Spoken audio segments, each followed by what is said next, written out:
స్థలములో మీరును ఉండులాగున మరలా వచ్చి నా యొద్ద ఉండుటకు మిమ్మల్ని తీసుకొని పోవుదును. చాలు. చూడండి ఏమన్నారండి? యేసుక్రీస్తు వారు భూమి మీద సువార్త ప్రకటించిన కాలంలో ఇంకా కొన్ని దినాలకు చూడండి సిలువకు అప్పగించబడతానుకునే ముందుగా యేసుక్రీస్తు వారు తన శిష్యులతో మాట్లాడండి. ఆయన ఏం మాట్లాడారంటే, దేవుని యందు విశ్వాసం ఉంచుతున్నారు, నా యందు కూడా విశ్వాసం ఉంచండి. మీ హృదయములను కలవరపడనీయకుడి. మీరు దేవుని యందు విశ్వాసం ఉంచుతున్నారు, నా యందు విశ్వాసం ఉంచండి. నేను మీకు స్థలము సిద్ధపరచ వెళుచున్నాను. నేను వెళ్ళి నా తండ్రి ఇంట అనేక నివాసాలు ఉన్నాయి, లేదు అనుకున్న ప్రకారం అన్నిటికీ ఉంటాయండి గృహాలు. కానీ మనుషులకు కూడా గృహాలు కావాలి, మంచిదే. కానీ శరీర సంబంధమైన గృహాలు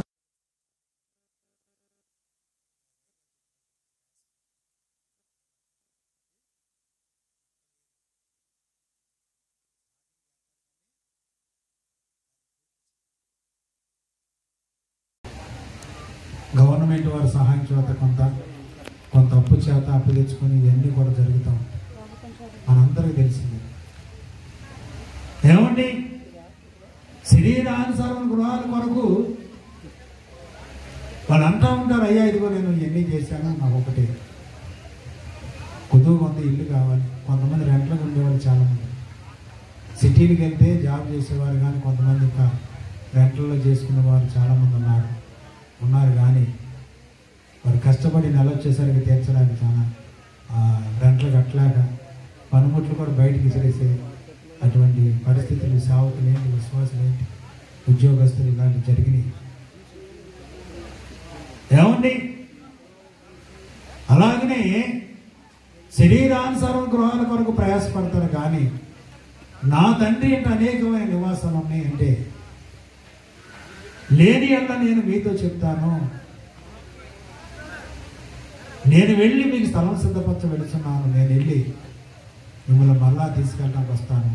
నేనుండు స్థలంలో మీరు ఉండులాగును మీకు స్థలాన్ని సిద్ధపడతా ప్రభు చెప్పాను. మరి ఆ ఇల్లు కోసం ఎవరు బాధపడుతున్నారు? ఎవరు ఇదవుతున్నారు? ఆ ఇల్లు కావాలి. ఏదండి ఇల్లు? తండ్రి అంటే అనేక నివాసాలు. ఏ ఇల్లు కావాలి? పరలోక రాజ్యంలో కట్టబడిన ఇల్లు ఉన్నారు. ఆ ఇంటి వరకు ప్రయాసపడేవారు ఉన్నారా? అప్పు చేసేవారు ఉన్నారా? బాధలు పడేవారు ఉన్నారా? ఆ ఇల్లు కట్టుకొని ఆశ కలిగిన వారు ఉన్నారా? నాకు తెలిసి దేవమాత ముందు ఆత్మీయ గృహం కట్టుకుందండి.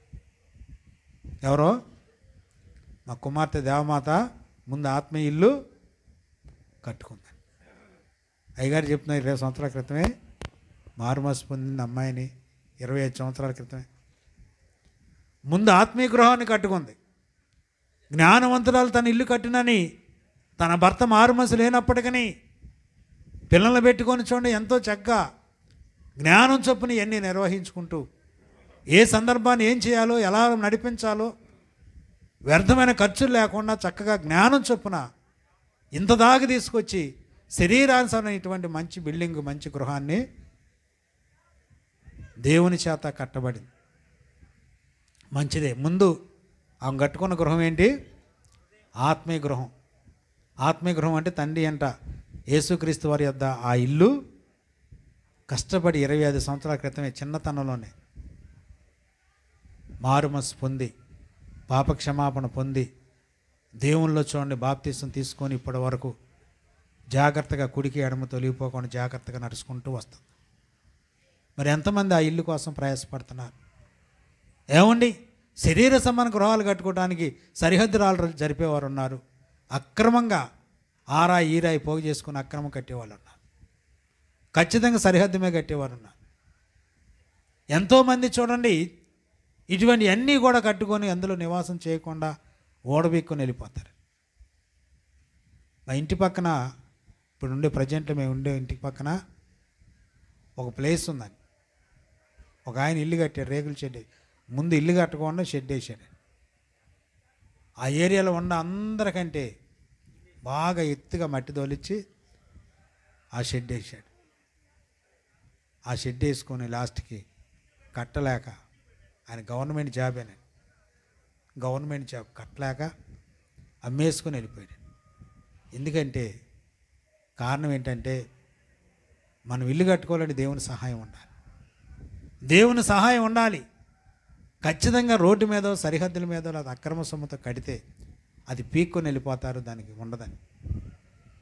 ఏమండి, పరలోక రాజ్యంలో యేసుక్రీస్తు వారి ఎదుట ఒక ఇల్లు ఉంది. అందుకని పౌలు గారు అంటాడు, చేతి పని కాకుండా, శిథిలం కాంది, చేతి పని కాంది, దేవుని చేత కట్టబడిన గృహం మనకుందని కొరింథీ సంఘములో పౌలు మాట్లాడతాడు. 5వ అధ్యాయంలో 2వ పత్రిక 5వ అధ్యాయం 1వ వచనం. భూమి మీద మన గుడారమైన ఈ నివాసము శిథిలమైపోయినను చేతి పని కాక దేవుని చేత కట్టబడినది నిత్యమైనది నైనా నివాసము పరలోకమందు మనకున్నదని ఎరుగుదుము. ఏమన్నాడండి? భూమి మీద ఈ గుడారము శిథిలమైపోద్ది. గుర్తుపట్టుకోవాలి. నువ్వు ఎంత పగడబందీగా కట్టినా, ఎంత ఇది చేసినా, ఈ గుడారం అనేది ఎంతకాలం అండి? ఒక 100 సంవత్సరాలు లేకపోతే 150 సంవత్సరాలు. అది వాడుకొని చేత ఏమైందండి? నశించిపోద్ది. ఇంకా బ్రిటిష్ వారు కట్టిన 200 సంవత్సరాలు 150 సంవత్సరాలు బిల్డింగులు, డ్యాములు ఉన్నాయి, మంచిదే, బ్రిడ్జీలు ఉన్నాయి. కానీ కట్టడాలు దేవుని చేత కట్టబడింది అయితే, ఈ బిల్డింగులు అయితే భూకంపాలు జరిగితేనో లేకపోతే ఇంకేదైనా ఇదవుతేనో శిథిలం అయిపోతాయి. వాడుకొనటి చేత ఏమవుతాయి? పాతబడిపోతాయి, శిథిలం అయిపోతాయి. దేవుని చేత కట్టబడింది. ప్రతి విశ్వాసికి చూడండి, దేవుని చేత కట్టబడిన గృహాలు పగడబందీగా చూడండి. దేవుడు కట్టాడు, మనందరికి ఇల్లు కట్టారు. ఆ ఇల్లు సంపాదించుకోవడానికి మనం భూమి మీద బ్రతికున్నప్పుడే, శరీరానుసారంగా బ్రతికున్నప్పుడే మనం ఆ ఇంటికి చూడండి అప్లికేషన్ పెట్టుకోవాలి. ఇక్కడి నుంచి ఏం చేయాలండి? అప్లై చేసుకోవాలి. ఎలాగ అప్లై చేసుకోవాలి అంటే, ఒక దైవజనుడి దగ్గరికి వెళ్ళి మారుమనసు పొంది నీ పాపాన్ని విడిచిపెట్టి, శరీరానుసారమైన పాపాన్ని విడిచిపెట్టుకొని యేసుక్రీస్తు వారి యొద్ద రక్షణ పొంది, మారుమనసు పొంది, పాపక్షమాపణ పొంది ఆ ఇంటి కొరకు మనం ఎదురు చూస్తూ ఉండాలి. కట్టుకున్నావా? ఇక్కడ కూర్చున్న వారిలో చాలామంది పరలోక సంబంధం ఇల్లు కట్టుకున్నారండి. హృదయం అనే గుడారాన్ని కట్టుకొని పరలోక సంబంధంగా చూడండి వారు సిద్ధపడి రెడీగా ఉన్నారు. ఏమండి, ఒకవేళ నువ్వు ఆ ఇంటి కనుక దాన్ని నువ్వు ఇది చేయకపోతే, ఆ ఇంట్లో నీకు నివాసం లేకపోతే నీకు రెండోది నరకమేనండి. శరీరానుసారం గృహంగా ఎంత ప్రయాసపడుతున్నామో, ఎంత కష్టపడుతున్నామో, ఎంత బాధపడుతున్నామో, అలాగే ఆత్మీయ గృహాన్ని అంతకంటే డబల్గా మనం కష్టపడాలి, కట్టుకోవాలి. ఆత్మీయ గృహాన్ని, హృదయాన్ని కట్టుకోవాలి. నా తండ్రి అంటే అనేక నివాసాలు ఉన్నాయి. యేసుక్రీస్తు వారి ఎదుట అనేకమైన నివాసాలు ఉన్నాయి. ప్రతి మనిషి ఇల్లు ఉంది. ఆ ఇల్లు దేవుని చేత కట్టబడాలి. మన భక్తుల యొక్క జాబితా చూసుకుంటే భక్తులందరూ కూడా చూడండి, అబ్రహాము, బైబిల్ గ్రంథంలో అబ్రహాం ఉన్నాడు. ఆయన నిజంగా ఆ దినాల్లోనే చూడండి చాలా ధనవంతుడు, ఆస్తిపరుడు. వారు కలిసి నివసించలేనంత విస్తారమైన పశువుల మందలో, పొలాలు, స్థలాలు అనేక రకాలుగా. లోతును అబ్రహాం కలిసి నివసించలేనంత విస్తారంగా ఉంది. అయితే అబ్రహాం నివసించింది ఎక్కడంటే టెంట్, గుడారం. ఇటువంటి టెంట్లో నివసించాడు. అబ్రహాం ఇల్లేంటి అప్పుడు లేవంటారా? అబ్రహాం టైంలో లేవా? ఉండేయండి. బాబేలు గోపురం కట్టినప్పుడే ఉంది. బాబేలు గోపురం కట్టినప్పుడే, నిమ్రోదు కాలంలోనే ఈ అడుసు, కీలు ఇవన్నీ కూడా ఇటుకలకు బదులుగా ఇవన్నీ ఉండే కట్టారు. ఆకాశానికి అండంతగా కట్టారు. అబ్రహాం టైంలో ఉన్నాయండి. టెక్నాలజీ ఉంది, ఇవన్నీ ఉన్నాయి. కట్టుకోవడానికి అమౌంట్ కూడా ఉంది. అబ్రహాం ఏంటంటే నేను యాత్రికుణ్ణి అని ఉద్దేశం ఏంటి? నేను యాత్రికుణ్ణి, యాత్ర చేసే మనిషిని ఇవన్నీ నాకెందుకు భుజాన? గుడారంలో కాలం గడుపుకుంటే బెటర్ అనుకున్నాడు. గుడారంలో ఉన్నాడు. గుడారంలో ఉండి ఆయన దేని వైపు చూశాడంటే, విశ్వాసులందరూ చాలా జాగ్రత్తగా వాక్యం వినాలని దేని వైపు చూశాడు? 11వ అధ్యాయం, ఏప్రిల్కి రాసిన పత్రిక 11:10 చదవండి. ఏలయనగా దేవుడు దేనికి శిల్పియు, దేవుడు దేనికి శిల్పియు నిర్మాణకుడినై ఉన్నాడు. పునాదులు గల పట్టణం కొరకు అబ్రహాము ఎదురు చూస్తూ ఉన్నాడు. ఏమన్నాడండి? దేవుడు చూడండి దేనికి శిల్పియు నిర్మాణకుడినై ఉన్నాడు. అబ్రహాము ఆస్తి ఆ దినాల్లో చాలా కోట్లకు పడగలెత్తినవాడు, మంచి ధనవంతుడని. అయినప్పటికీ ఆయన ఎక్కడున్నాడు? గుడారం నివసించాడు. గుడారం నివసించి దేనికి ప్రాధాన్యత ఇచ్చాడు? నేను నిన్ను కూడా గుడారం నివసించమని నేను అంటలేదండి. మంచి బిల్డింగ్ కట్టుకో, ఏసీ రూమ్ కట్టుకో, నేను బాగానే ఉంటుంది కట్టుకో కాదంటలా. కానీ ఏం చేయాలి? ఆ ఇంటితో పాటు ఏ ఇల్లు కట్టుకోవాలి? ఆత్మీయ గృహాన్ని, హృదయాన్ని కట్టుకోవాలి. మెయిన్ అదండి. హృదయం కట్టుకున్న తర్వాత నేనేం చెప్పాను? దేవమాత ముందు హృదయాన్ని కట్టుకొని ఆత్మీయ ఇల్లు కట్టుకొని, నెక్స్ట్ రెండవదిగా శరీరానుసారంగా ఇల్లు. అన్ని సంవత్సరాలకు దేవుడు ఆ యొక్క భార్యాభర్తలకి కష్టపడి ఇటువంటి చక్కని ఇల్లు దేవుడిచ్చాడు. ఏమండి, ఇంట్లో కూడా శాంతి సమాధానాలతో చూడండి ఇల్లు కూడా వర్ధిల్లుతూ ఉందండి. అందుకని నీ నీతిని బట్టి నీ నివాసాలను వర్ధిల్ల చేస్తాను. మొదట నీ స్థితి కొద్దిగా ఉంటుంది, తుదక నీవు మహాభివృద్ధి పొందుతావు. నీతి మనిషి పట్టుకోవాల్సిందంటే నీతి అని. నీతిమంతుల నివాసాలు సరిహద్దులు విస్తరిస్తాయండి. చుట్టుపక్కల కొనుక్కుంటారు, డెవలప్ అవుతారు, అభివృద్ధి పొందుతారు, ఆశీర్వదించబడతారు. ఏమండి, ఈ ఇంటితో పాటుగా ఇక్కడ నివాసంలో ఒక ఆయన చూడండి, ఇల్లు పెద్ద బిల్డింగు. మా ఊర్లో ఒక ఆయన ఉన్నాడు, కోటీశ్వరుడు, అమెరికా వెళ్ళి వచ్చాడు. పెద్ద కొన్ని కోట్లు కట్టి, మరి ఆ సిద్ధాంతి మరి ఏం తప్పు చెప్పాడు? కట్టాడు పాపం, బాగానే కట్టాడు. ఎందుకు నివాసం చేయకుండా మొత్తం పడగొట్టాడు. డబ్బు అంటే ఆయనకి ఏంటండి? చిల్ల పెంకులతో సమానం, చిత్తి కాగితాలు సమానం. కోట్లు ఖరీదు పెట్టి కట్టాడు, కానీ అందులో నివాసం చేయలేదు, పడగొట్టాడు. ఏం తప్పు వచ్చిందో చాలామంది అనుమానం పెడతా ఉంటారు. మా ఫ్రెండ్ ఒక ఆయన, రెడ్డి గారు ఒక ఆయన ఉన్నాడు, అన్ని చేయండి. మా ఫ్రెండ్ ఒక ఆయన ఉన్నాడు, రోజు అటు మా ఇంటి మీద వెళ్తా అయ్యగారు, పాస్టర్ గారు, ఈ మూల మీరు బరువు పెట్టారండి. ఏ పూల కుండీలు ఉంటాయిగా, ఆ పూల కుండీలు అప్పుడు పెడతాయి. పాస్టర్ గారికి బరువు పెట్టారండి, ఇటు ఉండకూడదండి, అటు ఉండకూడదండి. ఏమంటే మనం ఇతరులకు అన్యాయం చేయకపోతే ఎటున్నా పర్లేదండి. మనం ఇతరులకు అన్యాయం అపకారం చేయకపోతే, తప్పు చేయకపోతే ఎటున్నా పర్లేదు, ఎటు తిరిగినా బాధలేదు. చాలామంది అనుమానం, డౌటు, దీన్ని బట్టి వచ్చిందేమో ఈ సమస్య, దీన్ని బట్టి వచ్చిందేమో, దాన్ని బట్టి వచ్చిందేమో. అవన్నీ ఏముండవండి. అసలు బైబిల్ ప్రకారం సిద్ధాంతం బైబిల్లో లేదు. కాకపోతే సొలొమోను మందిరం కట్టినప్పుడు కిటికీ ఎదురుగా కిటికీ పెట్టాడు, గుమ్మం ఎదురు గుమ్మం పెట్టాడు, క్రమంగా దాన్ని చేశాడు. ఇక అట్లా ఉంది. కానీ సిద్ధాంతాలు ఇల్లు ఇటు తిరగాలని, ఈశానం తిరగాలని, ఇటు తిరిగితే కీడని, అది పెరిగితే కీడని, ఇది పెరిగితే కీడని బైబిల్ ఎక్కడా లేదు. ఏమండి, మనిషిని పాడు చేసేది పాపము. మనిషిని పాడు చేసేది ఏంటి? పాపము. నీ పాపమును బట్టి నిన్ను పాడు చేసి మొత్తుతానన్నాడు. కాబట్టి నీవు బాగుపడకుండా నేను నీ పాపమును బట్టి నిన్ను పాడు చేసి మొత్తుతాను. మీకా గ్రంథం 6:13 ఉంటుందండి ఆ మాటలు. నువ్వు భోజనం చేసినా తృప్తి కానేదను, నువ్వేమన్నా తీసుకొని పోయినది నీకు ఉండదు, నువ్వు భద్రం చేసుకున్న దాన్ని నేను దొంగలకు అప్పగిస్తానన్నా. ఏమండి, పరిశీలించాలి, దైవ గ్రంథాలు పరిశీలించాలి. నువ్వు కట్టుకోవలసిన ఇల్లు చూడండి, ఆత్మీయ గృహము. ఆత్మీయ గృహాన్ని కట్టాలి. నువ్వు చనిపోయే ముందు దేవుడు సమయం ఇచ్చినప్పుడు, యవన కాలం ఉన్నప్పుడే, బాల్యములోనే యవన కాలం ఉన్నప్పుడే ఆ ఆత్మీయ గృహాన్ని కట్టుకో మంచిగా. ఆ గృహాన్ని కట్టుకొని దైవ సన్నిధిలో చూడండి, నువ్వు చనిపోయిన తర్వాత నీ ఆత్మీయ స్థితికి నెమ్మది పొందే స్థలం. ఆ భక్తులందరూ కూడా అబ్రహాం చూడండి, దేవుని నివాసం వైపు, దేవుని వైపు, పరలోక పట్టణం వైపు చూశాడు. అలాగనే మోషే కూడా రాజరికాన్ని, ఫరో యొక్క కుమారుడు అనిపించుకోకుండా దేని ఇచ్చాడు? కలగబో బహుమానం మందు దృష్టి పెట్టాడు. ఈ రాజ్యాల మీద, ఈ డబ్బు మీద, ఈ ధనం మీద, ఈ పదవుల మీద మోషేకు అధికారం లేదని, ఆశ లేదు. అసలు ఫరో రాజు యొక్క మనవడంటే, ఫరో రాజు తర్వాత రాజు అవ్వచ్చు, లేకపోతే మంచి పదవి, మంత్రి పదవి ఏదో ఒకటి, మంచి సైన్యాధ్యక్షుడో లేకపోతే ప్రధానం ఏదో అవ్వచ్చు. అయినప్పటికీ మోషే దాన్ని చూడలేదండి. దేన్ని చూసుకున్నాడు? మోషే పెద్దవాడైనప్పుడు శ్వాసమును బట్టి ఐగుప్తు ధనము కంటే క్రీస్తు విషయమైనంత గొప్ప భాగ్యమని ఎంచుకొని అల్పకాలం పాపభాగం అనిపించటం కంటే దేవుని ప్రజలతో శ్రమ అనిపించడం మేలని యోచించి పరో కుమార్తె యొక్క కుమారుడు అనిపించుకోవడానికి ఒప్పుకోలేదు.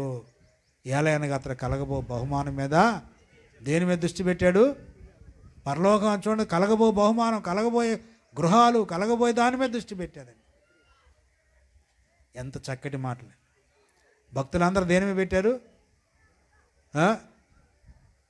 చాలామంది అయ్యా ఒక ఇల్లు, నేను సాగబోయేసరికి ఒక ఇల్లు కట్టుకుంటూ పోతాను, సాగబోయేసరికి నేను మారు మనసు పొందితే బాగుంటుంది అంటావా? అనవండి. ఇక్కడ ఇల్లు కట్టుకుంటే బాగుంటుంది, ఇక్కడ ఒకటి ఇల్లు, నా యొక్క లక్ష్యం ఒక ఇల్లు కట్టుకోవాలి, శుభ్రంగా ఉండాలి, బ్రతకాలి, మంచిదే, ఆశ ఉంటుంది, కట్టుకో, ఎవరొద్దంటారు? ఇల్లు కట్టుకున్నా మంచిదే. కానీ దాంతోపాటుగా ముందు నువ్వు ఆత్మీయ గృహం కట్టుకో, ఆత్మీయతలో ఎదుగు, భక్తి చేసుకో, మారు మనసు పొందు, రక్షణ పొందు. ఏమండి, అపోస్తలుడైన పౌలు గారు కూడా ఏం చూశాడు? ఏం చూశాడండి? ఏం చూశాడు పౌలు గారు? చూడండి, నిదానించి చూస్తే పరలోక రాజ్యం ఇల్లు కనపడుతుంది. కొరింథీయులకు రాసిన పత్రికలో పౌలు అంటాడు, 2వ పత్రికలో, కావున మేము అధైర్యపడము, మా బాహ్య పురుషుడు కృషించుచున్నను, ఆంతర్య పురుషుడు దినదినమో నూతన పరచబడుచున్నాడు. మేము దృశ్యమైన గృహాలు చూడట్లేదు, దృశ్యమైన ఈ లోకాన్ని చూడట్లేదు, దృశ్యమైన వాటిని చూడండి, ఈ డెకరేషన్ చేసిన వాటిని మేము చూడట్లేదు. కానీ ఏమన్నాడు? అదృశ్యమైన వాటిని నిదానించి చూస్తున్నాం. పరలోక రాజ్యంలో ఎట్ట కనపడింది? నిదానించి చూడాలి. చిన్నప్పుడు మనం ఆటలాడుకున్నాం, ఒరే కింద కుక్కమూతలు ఉన్నారు చూడండి, ఆ ఇసుకలో బొమ్మరిల్లు ఆడుకొని ఆ పిల్లల్ని తీసుకెళ్ళి కొట్టి దాన్ని పొల్లబెట్టి కొడితే ఏమైందండి? ఆ ఇసుక లేచి కళ్ళల్లో పడేది. ఎరా కనపడ్డారా? మీ తాత కనపడ్డాడు, అక్కడ లోపల ఉన్నాడు అంటాను, చూసారా? అలాగే భక్తి పరలోక రాజ్యంలో ఎట్ట కనపడిద్దండి? అందరికీ కనపడదండి. కనపడిద్దా? పరలోక రాజ్యంలో కనపడిద్దా? నాకు కనపడిందండి. పరలోక రాజ్యంలో నాకు కనపడింది, నేను చూశాను. చక్కగా ముత్యాలతో రత్నాలతో అలంకరించబడిన ఇల్లు నేను చూశాను. ఏమండి, ఆ ఇల్లు కావాలి నీకు. మేము దృశ్యమైన వాటిని చూడట్లేదు, దృశ్యమైన వాటి కొరకు దెబ్బలాడతలేదు, దృశ్యమైన వాటి కొరకు పాపం చేయట్లేదు, దృశ్యమైన వాటి కొరకు చూడండి ఈ లోకాన్ని పోగు చేసుకోవట్లేదు, ఈ చెత్తా చెదారాన్ని పోగు చేసుకోవట్లేదు. కానీ అదృశ్యమైన వాటిని నిదానించి చూస్తున్నాం అన్నాడు. చూడండి, భక్తులు చూసేది అంతా కూడా అదృశ్యమైన వాటిని చూస్తారు. సొలొమోను 20 సంవత్సరాలు కట్టాడండి ఇల్లు. మందిరం ఒక 7 సంవత్సరాలు, రాజనగరం 13 సంవత్సరాలు, 20 సంవత్సరాలు కట్టాడు. కానీ అందులో ఏమైనా నివాసం చేశాడా? కట్టాడు, పాపం శ్రమపడి బాధపడి కట్టాడు. కానీ తన యొక్క జీవితం 40 సంవత్సరాలు రాజ్య పరిపాలన చేశాడు, 20 సంవత్సరాలు సగం ఈ కట్టడాలకే ఉపయోగించాడు. ప్రియులారా చూడండి, పరిశీలించి పరలోక రాజ్యం ఇల్లు అందరూ సంపాదించుకోవాలి. ఆ ఇంటి కొరకు ప్రయాసపడండి, శ్రమ పడండి, కష్టపడండి, అవసరమైతే దెబ్బలు తిన్నా ఏదైనా ఆ ఇల్లు సంపాదించుకోవాలి. ఆ ఇల్లు సంపాదించుకోవటం అంటే మారుమనసు రక్షణ పొందాలి. యేసుక్రీస్తు వారి వద్దకు వచ్చి ఆయన సొంత రక్షకునిగా నువ్వు అంగీకరించి నీ పాప క్షమాపణ పొంది బాప్తిసం పొంది భక్తిలో క్రమంగా నడుచుకుంటూ నువ్వు చనిపోయేంత వరకు జాగ్రత్త కలిగి జీవిస్తే ఆ ఇల్లు నీ కొరకు సిద్ధపరిచాడు. ఏమండి, మేము అధైర్యపడము. భక్తుడు చూడండి, మారు మనసు పొందినాడు చూడండి, అధైర్యపడకూడదండి. అసలు పడకూడదు. ఒకవేళ ఏమైనా అధైర్యపడితే అధైర్యపడద్దు. ఎన్ని బాధలు వచ్చినా శ్రమలు వచ్చినా అధైర్యపడకూడదు. ఇక్కడ మన ఆయుష్ 70 సంవత్సరాలు, అధిక బలం ఉంటే 80 సంవత్సరాలు. ఏమండి, ఇల్లు లేకపోయినా వాకిలు లేకపోయినా చూడండి, ఏది లేకపోయినప్పటికీ ఏం బాధపడకు, దేవుడు నీకు ఇస్తారు, మంచిదే. ముందు నువ్వు ఆత్మీయ స్థితి కట్టుకో, ఆత్మీయ గృహాన్ని కట్టుకో. ఏమండి, పరిశీలిస్తున్నారా? దైవ గ్రంథాన్ని పరిశీలించాలి, ఆత్మీయ గృహాన్ని కట్టుకో. ముందు అధైర్యపడము, మా బాహ్య పురుషుడు కృషించినను అంతర్య పురుషుడు దినదినము నూతన పరచబడుతున్నాడు. ఏలయనగా మేము దృశ్యమైన వాటిని చూడట్లేదు, దృశ్యమైన గృహాలు చూడట్లేదు, దృశ్యమైన వాటిని కాదు కానీ అదృశ్యమైన వాటిని నిదానించి చూసేవాడికి పరలోక రాజ్యం ఇల్లు కనపడింది. అందుకని నా తండ్రి అంటే అనేక నివాసాలు ఉన్నాయి, లేని ఎల్ల నేను మీతో చెప్తాను. మీకు స్థలం సిద్ధపరచ వెళుచును. యేసుక్రీస్తు వారు మనందరికీ స్థలం సిద్ధపరచడానికి వెళ్ళారు, మన ఇల్లు కట్టారు. ఒక్కొక్కటి ఇల్లు ఆగిపోతున్నాయి, మధ్యలోనే గుమ్మాల దాకా వచ్చి ఆగిపోతున్నాయి, సెల్ఫుల దాకా వచ్చి ఆగిపోతున్నాయి, కిటికీల దాకా వచ్చి ఆగిపోతున్నాయి. ఎందుకంటే వారి ఆత్మీయ జీవితం కొంతకాలం మెరుగ్గా ఉంటుంది, తర్వాత డౌన్ అయిపోతుంది. నువ్వు ఎప్పుడైతే డౌన్ అవుతావో అక్కడ ఆ ఇల్లు ఆగిపోతుంది. పూర్తి చేసుకోవాలి, ఇల్లు కట్టుకో, దేవుని ఎదుట మేలు పొందు. పరలోక రాజ్య ఇల్లు లేకుండా ఈ శరీర సంబంధ గృహాలు తాత్కాలికం అండి. మనం యాత్రికులం. ఈ యాత్రలో మనకి నివాస యోగ్యంగా ఉండే ఈ గృహాలు కొంతకాలం వరకు మనకి ఉపయోగపడతాయి. తర్వాత యుగయుగాలు జీవితాంతం చనిపోయిన తర్వాత ఎక్కువ సంవత్సరాలు బ్రతకాలి. ఆ ఇల్లు కొరకును శ్రమపడి, కష్టపడి, బాధపడి, ప్రయాసపడి, పశ్చాత్తాపడి, పాపాన్ని ఒప్పుకొని ఆ ఇల్లు కట్టుకో. భక్తులందరూ కూడా ఆ ఇంటి వైపే చూశారు. దావీదు అంటాడు చూడండి, సజీవులున్న దేశంలో నేను నివాసం చేయకూడదును. ఎక్కడంటండి? కీర్తన గ్రంథం 116:9 అంటాడు, దావీదు అంటాడు. ఎక్కడంటండి?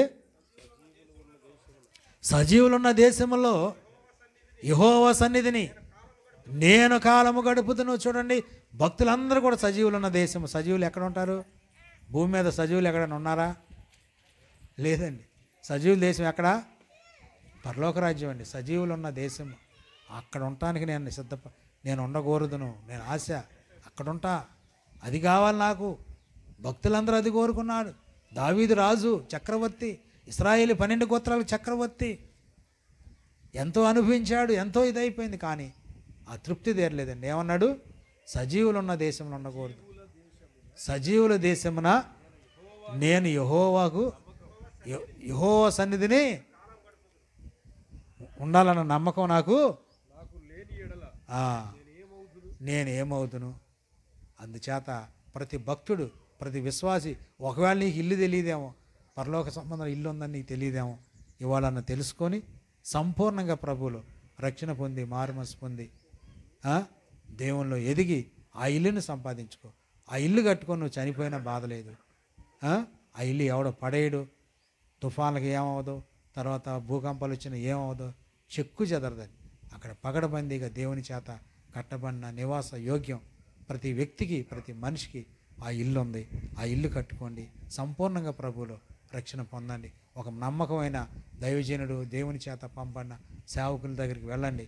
దేవుని చేత పంపడిన సేవకులు అంటే అందరూ ఉన్నారు, కానీ దేవుని చేత పంపడిన సేవకులే అటువంటి ఇల్లు కట్టడానికి నీకు తోడ్పాటు అవుతారు, కట్టగలుగుతారు. ఏమండి, పరిశీలిస్తున్నావా? ఏ ఇంటి కొరకు ప్రయాసపడుతున్నావు? ఈ ఇల్లు కట్టుకోవాలని ప్రయాసపడుతున్నావు. చాలామంది ఇక్కడ కాదని విదేశాలు వెళ్ళి కష్టపడి, ఏమండి, భార్య ఒక చోట, భర్త ఒక చోట, బిడ్డలు ఒక చోట, కుటుంబం ఒక చోట వెళ్ళిపోయి విదేశాల్లో, ఇతర దేశాల్లో పని చేసుకుని నానా తంటాలు పడి, కష్టాలు పడి ఇక్కడికి వచ్చి ఒక ఇల్లు కట్టుకోవాలని ప్లాన్ చేస్తూ ఉంటారు.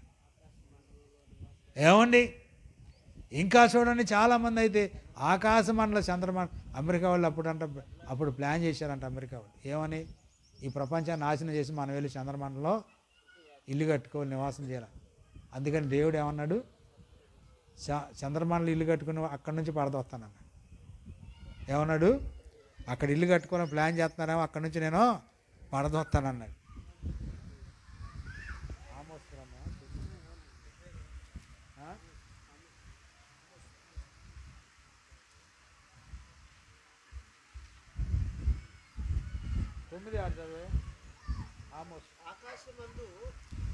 ఆకాశమందు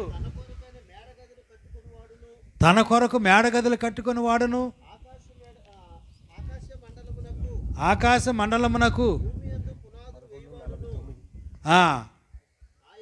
ఆయనే. రాలేదా? అది ఆ మాట రాలేదా? పడదొస్తానన్నాడు. అది కాదు, అది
9:6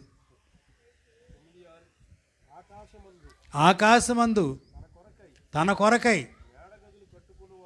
మేడగదులు కట్టుకొని వాడును ఆకాశ మండలమునకును భూమి యందు పునాదులు వేయవాడును ఆయనే. చూడండి, ఆకాశంలో ఆకాశం మధ్యలో చూడండి వీళ్ళు ఏం చేస్తున్నారు, పునాదులు వేస్తున్నారు.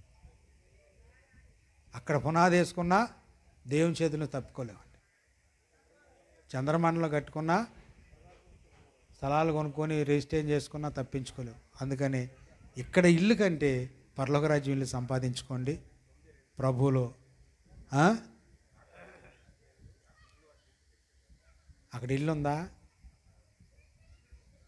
మరి అదేంటి అది చెప్తావు, మాకు తెలీదా? సరే, మంచిది. సరే, చాలా జాగ్రత్తగా మనం ఆకాశ మండలాల్లో కట్టుకోవడానికి ప్రయత్నాలు చేయొద్దు. ఈ ఇల్లుతో పాటుగా, ఈ గృహంతో పాటుగా పరలోక రాజ్యం ఇల్లు కట్టుకోండి. అక్కడ దేవుని దగ్గర అనేక నివాసాలు ఉన్నాయి. ఆ నివాసాన్ని సంపాదించుకొని ప్రభువులో మేలు పొందవలసిందిగా మిమ్మల్ని అందరినీ ప్రేమపూర్వకం కోరుకుంటున్నాను. మంచిది. చక్కగా దేవమాత యువరాజు ఇక్కడ ఇల్లు కట్టుకున్నారు. ఆటోమేటిక్గా అమ్మాయిని బట్టి కూడా ఆ కుర్రోడికి అక్కడ ఇల్లు సిద్ధపరచబడింది. వాళ్ళ పిల్లలు కూడా చక్కగా దేవుళ్ళ నుండి మారుమనసు పొంది ఇంకా పూర్తిగా భక్తిలో నడుచుకుంటూ అంతం వరకు నిలబడితే ఆ ఇల్లు వారికి సొంతం అవుద్ది. ముందు అమ్మాయి శరీర సంబంధం ఇంటికంటే ముందుగా ఆత్మీయ గృహం కట్టుకుంది. అది ప్లస్ పాయింట్ అయింది. చాలామంది శరీర సంబంధం ఉపాధ్యాయులు ఏంటి,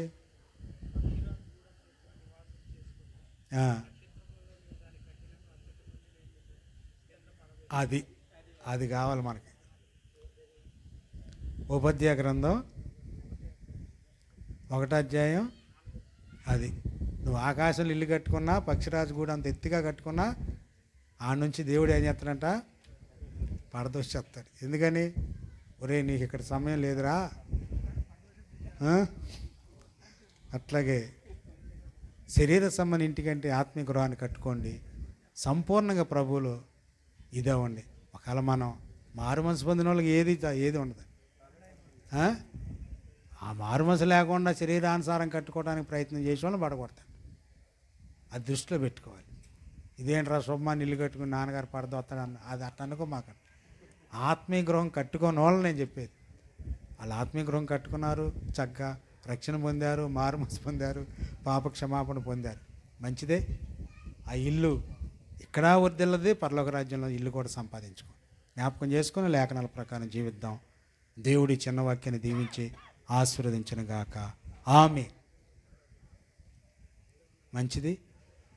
అయ్యా ప్రార్థన చేసుకున్నా.